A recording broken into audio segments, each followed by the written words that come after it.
आपका चयन आज राजस्व अधिकारी के पद पे हुआ है। आपके गांव में खुशी का माहौल है, यहाँ पे देखा जा सकता है बहुत सारे लोग बधाई देने पहुंचे हुए हैं। इसको लेकर क्या कहिएगा? इसका श्रेय जो है अपने माता पिता, साथ में आपके गुरुजन है और यहाँ पे तमाम लोग को देखा जा रहा है जो कहीं ना कहीं खुशी में आपको शुभकामना देने के लिए पहुंचे हैं। तो क्या कहिएगा इसको लेकर के? खुशी है, सभी लोग खुश हैं, जितने भी शुभचिंतक हैं, सभी नाते रिश्तेदार, सभी गुरुजनों के आशीर्वाद से ये मुझे सफलता मिली है।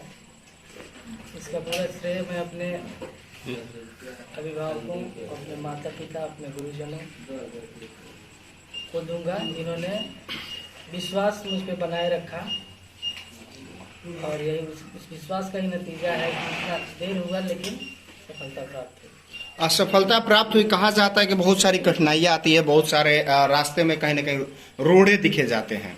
उसमें आपको कहाँ तक असफलता मिली? रोड़े मिले या फिर ऐसा ही मतलब चलते चले गए? असफलता और सफलता तो जीवन का चरण है। आपका प्रयास जो है वो निरंतर होना चाहिए। पिछले प्रयास में 66वीं बीपीएससी में मैं असफल रहा, लेकिन उसके बाद भी मैंने अपना प्रयास जारी रखा। मन में विश्वास था कि हाँ, अगर प्रयास करूंगा तो सफलता अवश्य मिलेगी और उस विश्वास का नतीजा है। ये कितने प्रयास में आपको सफलता मिली? ये इंटरव्यू में मेरा दूसरा प्रयास है। पिछली बार में 66 में मैं इंटरव्यू तक गया था, फाइनल अंतिम रूप से चयनित नहीं हो पाया था, लेकिन ये इंटरव्यू में मेरा दूसरा प्रयास है। वैसे ये चौथा प्रयास है मेरा बीपीएससी। इसके पहले आप सिर्फ स्टडी पे फोकस था या फिर कुछ और साथ में पार्ट टाइम जॉब होता है? आर्थिक स्थिति मजबूत नहीं होती है तो बहुत सारे बच्चे नाइट में भी जॉब करते हैं, पटना वगैरह में कर लेते हैं। तो जो रास्ते की बात की जाती है, जैसे कि आप जिस क्षेत्र से आते हैं, एक कहा जाए तो पिछड़ा गांव है, ऐसा गांव है जहां से कहीं ना कहीं आज के समय में बच्चों को शिक्षा बीपीएससी यूपीएससी तो दूर की बात है, मिडिल स्कूल तक नहीं भेजा जाता है। 17-18 के होते नहीं है, उनको बाहर विदा कर दिया जाता है, दिल्ली, पंजाब, कोलकाता, लुधियाना, कहीं भी। उस चीज को लेकर आपका क्या ध्यान है? उस चीज को लेकर क्या कहिएगा? ये तो है, पलायन तो हमारे यहाँ की एक सबसे बड़ी समस्या है, लेकिन उसमें भी जो हमारे पास पॉजिटिव एस्पेक्ट है उनको देखना होगा।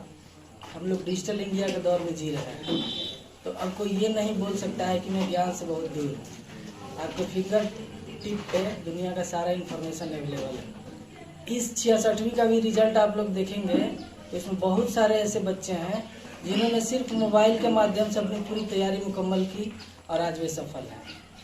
इसलिए अब ये नहीं कहा जा सकता है कि रिसोर्सेज के अभाव में, हाँ कठिनाई आएगी रिसोर्सेज के अभाव में, लेकिन असंभव कुछ भी नहीं।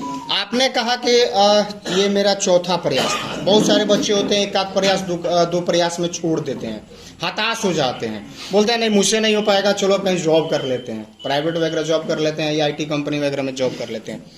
उस समय आपके माइंड में ये चीज़ नहीं आया? नहीं, ये कभी नहीं है। मुझे हमेशा से जो मेरा टारगेट था वो मेरे दिमाग में फिक्स था।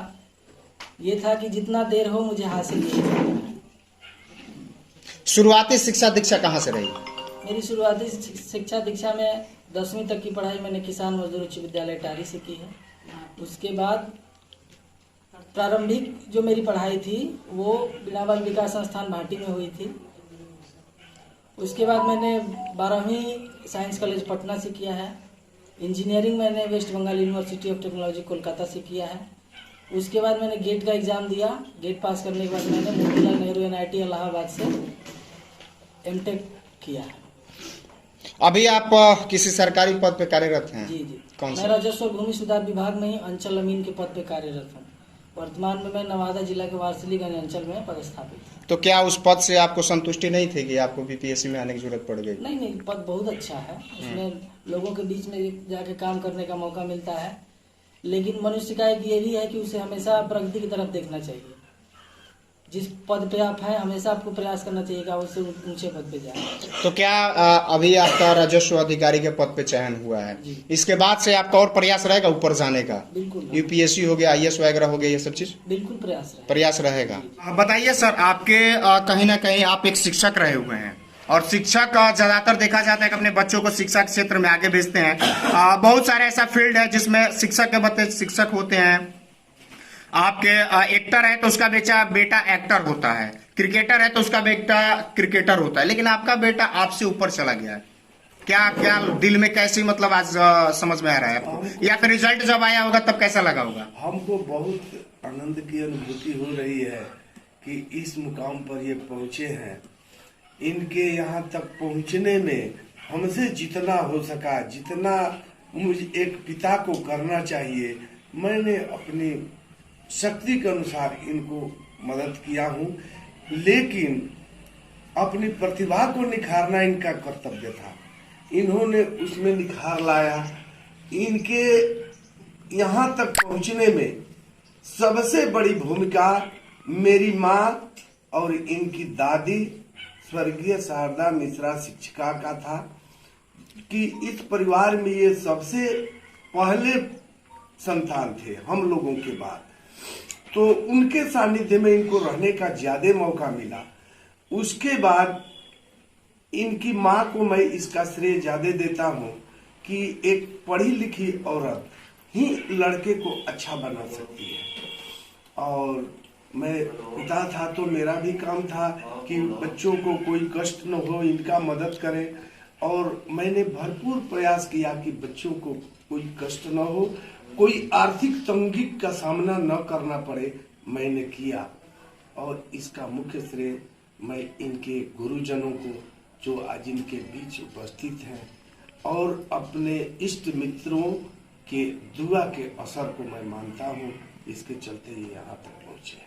एक सवाल हो जाता है सर कि जब ये 4 बार, ये चौथा बार इनका प्रयास रहा जिसमें सफल रहे, इसके पहले असफल रहे 3 बार, उस दरमियान आपको नहीं लगा कि बैक कर देना चाहिए या फिर लड़के को बोलना चाहिए कि नहीं मत करो? ऐसा बहुत सारे गार्जियन के मेथड में आता है। ऐसा आता है, लेकिन मैंने ऐसा कभी नहीं सोचा, इसलिए कि जिस वक्त इनका मनमार्थ कम आ गया, उस वक्त ये कोरोना से पीड़ित था हमारा पूरा परिवार। उसमें इनको गाड़ी से पहुंचाया गया बीमारी की स्थिति में, और यहाँ पर क्वारंटाइन का यहाँ बोर्ड लगा हुआ था, कोई आ जा नहीं सकता था। उसमें तो बच्चे को परेशानी होगी ही ना, तो इनका मनोबल हम नहीं तोड़ सकते थे। और उस दुख की घड़ी में इन्होंने जो किया अच्छा किया। आगे का के लिए हमने हमेशा इनको प्रयासरत रहने का। आगे आपको लगता है कि अभी ये राजस्व अधिकारी के पद पे गए हुए हैं जी, इसके बाद से, जैसा इनका खुद इन्होंने बयान दिया, कहा कि इसके बाद से मेरा प्रयास है कि यूपीएससी करूं, आईएएस बनूं, तो आपको भी लगता है कि ये चीज करना चाहिए? ये बिल्कुल करना चाहिए। देश का विकास, इस क्षेत्र का विकास जैसे भी हो, उस पद पर रह कर ये करें तो हमको तो बहुत खुशी होगी ना। आप माता जी हैं और एक माँ का दर्द प्यार जो है बयान नहीं किया जा सकता है, क्या महसूस कर रही हैं अभी? बहुत खुशी है हमको कि मैंने जिस पौधा को अपने हाथों से लगाया, सींचा, उसमें फल लग गया। फल लगा, फल तैयार हो चुका है, पक गया है। फल पक गया है। हाँ, और ये फल जो है पूरे समाज में वितरित हो, हाँ, और सभी को खुशी हो, सभी को मिले। इनके प्रयास से हमारा समाज सुधर जाए, और जितना इनको समाज की सेवा करना है करें। हमारी अंतिम उपलब्धि इनसे यही है। माता जी, आज आप ये कह रही हैं, कल के समय में जब ये अधिकारी बन जाएंगे, किसी ब्लॉक में जाएंगे, तो सबसे ज्यादा लूट जो होता है ब्लॉक पे होता है। आप कह रही हैं कि आज फल पक गया है, वितरण हो, कल के समय में यही फल चाहेगा कि और फल हम इकट्ठा कर लें। खैर वैसा तो मेरा इन लोगों के प्रति कोई उपदेश नहीं है। हम इतने जानते हैं कि साईं इतना दीजिए जामे कुटुंब समाए, मैं भी भूखा ना रहूँगा, साधु न भूखा जाए। हमको भगवान किसी चीज का कमी नहीं दिए हैं, और मेरे बच्चे पर इतना मुझको गर्व है कि गलती कर ही नहीं सकता है जीवन में कभी। शादी हो चुका है इनका? नहीं, बहू ही दहेज है। बहू ही दहेज है, तो डिमांड नहीं करिएगा ना कि 4 चक्का वगैरह या कोई चीज? अच्छा, हमको कोई क्या देगा? होता है कि जब बेटा दरोगा बन जाता है, सीओ बन जाता है, बीडीओ बन जाता है, तो डिमांड होता है कि हमको ये चाहिए, कुछ नहीं चाहिए, फॉर्चूनर चाहिए, स्कॉर्पियो चाहिए। हमको एक बहू के रूप में बेटी चाहिए, और हमको करे मत करे हमको कोई इतराज नहीं है। हमारे लड़का यदि उसे खुश है, हम उसी में खुश हैं। आपके एक ही लड़के हैं? नहीं, 2 हैं। एक आईजी में MD कर रहा है। अच्छा। और कुछ कहिएगा अपने बेटे की जो सफलता मिली है उसको लेकर के? हम यही कहेंगे कि जो भी माँ है जितना में है अपने बच्चे को यही हम यही सुने हैं देखे हैं कि रिक्शे वाले का भी बच्चा जो है आईएएस बना है, आईएएस बना है, मोची वाला का बना है, मोची वाला का बना है, झाड़ू लगाने वाली का बना है। तो ये नहीं है कि धन ही से सब कुछ हो जाता है। माँ का प्रयास, फैमिली, बच्चा पहला लेसन अपनी माँ के दूध में सीखता है और माँ का यही प्रयास रहना चाहिए कि मेरा बच्चा देश के लिए काम आ जाए, समाज के लिए काम आ जाए। जो छूटे हैं, छटे हैं, पिछड़े हैं, उनको सहारा बने। बिल्कुल, सब कुछ तो छोड़कर चले जाना है। सपना तो आपका सही है कि आपने जो कहा दलित, वंचित, पीड़ित, शोषित वैसे लोगों का कहीं ना कहीं कार्य करना। हाँ। लेकिन जब अधिकारी बन जाते हैं, आज के समय में 99% वैसे अधिकारी है जो भ्रष्ट है, जो काम नहीं करते हैं। आप पैसा दीजिए तो आपका काम होगा, अदरवाइज नहीं होगा। आप अपने ब्लॉक में जाकर देख सकते हैं, कहीं भी डिस्ट्रिक्ट में देख सकती हैं। वैसे में ये नवयुवक हैं और एक माता जी खुलेआम आज मीडिया के सामने कह रही हैं कि मेरा बेटा वैसे लोगों के लिए काम करे जो कहीं ना कहीं दलित हो, वंचित हो, पीड़ित हो, शोषित हो। तो क्या बेटा वैसा करेगा? एकदम करेगा। जो आपने कहा तो इस बात पे अडिग रहेंगे, जो दलित है, वंचित है, पीड़ित है, शोषित है, वैसे लोग हैं जिनका अधिकार नहीं मिल पाता उन लोग जरूर अडिग रहेंगे। मेरा बेटा आज तक मेरा कोई बात हमसे अलग होकर किया ही नहीं है। ठीक। क्या सर ओमनाथ सर हमारे साथ है जो कि इस क्षेत्र के सबसे चर्चित शिक्षक में आते हैं। बहुत सारे बच्चों को इन्होंने पढ़ाया, उस बच्चे में से एक आध ये भी है जिनके साथ आज ये इनको आशीर्वाद देने पहुंचे हैं। सर शुरू में जो आपने पढ़ाया, आपके स्कूल में पढ़े, आपके कोचिंग में पढ़े, उस समय क्या चीज लगता था कि ये एक समय कहीं ना कहीं अधिकारी बन जाएंगे? जी, शुरू से ही ये अपने हमेशा अपने वर्ग में ही नहीं पढ़ता हूँ। जब पूरे विद्यालय का रिजल्ट निकलता था तब तो उसमें ये अव्वल आते थे। सबसे पूरे विद्यालय के बच्चों में भी ये इनका प्रथम स्थान होता था। तो इनकी प्रतिभा शुरू से ही, बचपन से ही प्रतिभा में इनमें कोई कमी नहीं थी और हम लोगों को ये पूरा विश्वास था कि एक दिन ये जरूर अच्छा करेंगे। रही बात, ये कभी भी सेकंड तो आया ही नहीं है। हमेशा अपने वर्ग में प्रथम, विद्यालय में प्रथम, मैंने प्रतिभा में कहीं भी कमी इनमें नहीं दिखाई दी। सर जब एक बच्चा, पढ़ाया हुआ बच्चा जब सफल होता है तो शिक्षक की छाती जो होती है चौड़ी हो जाती है। जब आपने सुना होगा कि आपके पढ़ाए हुए बच्चे ने आज सफलता हासिल कर लिया, उनका रिजल्ट आ गया, उस समय क्या महसूस किया? बहुत खुशी, इतना खुशी हमको हुई कि अब उसको व्यक्त करने के लिए मेरे पास शब्द ही नहीं है।